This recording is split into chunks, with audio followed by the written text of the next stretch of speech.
ed era l'Ascona. Eccola qua. Due parole su questa macchina. Questa macchina è stata usata da Miki e da Tiziano Siliero per affrontare la stagione rally italiani del 1980.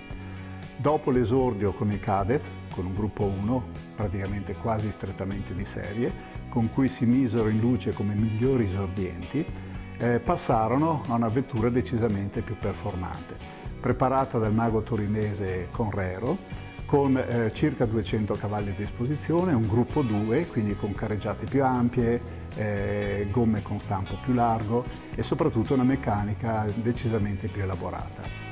Nella stagione 1980 i due piloti bassanesi prendevano sempre più confidenza e chiaramente per spingere la macchina sempre al limite qualche rischio in più se lo pigliavano pure.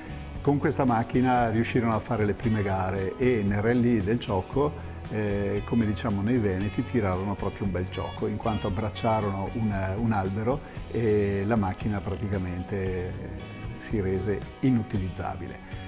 Senza perdersi d'animo, pur avendo molte ristrettezze economiche, ne acquistarono un'altra che venne appoggiata ulteriormente dal club dell'epoca, Love Racing Club, e quindi prese proprio i colori della scuderia dell'epoca, quindi macchina completamente bianca con delle bande in diagonale rosse e blu.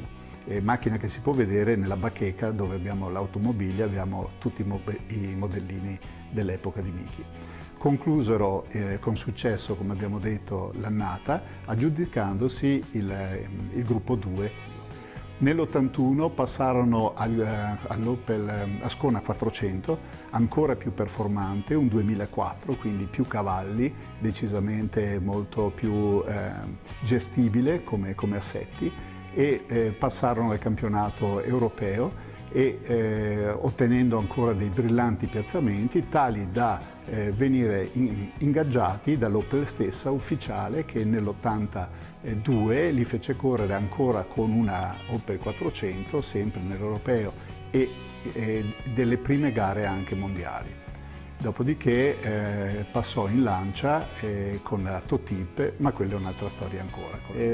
Tornando a Miki, una delle sue particolarità subito emerse, oltre alla gran capacità e sensibilità di guida e coraggio nel prendersi dei rischi per cercare di portare al limite, era anche quella sensibilità di mettere a punto le macchine, quindi di poter trasferire sensazioni e dati ai preparatori per poter avere il miglior rapporto tra le potenze disponibili e la possibilità di scaricarle a terra, gli assetti, le tenute, le frenate e tutto quanto concorre nel portare a buon fine il risultato.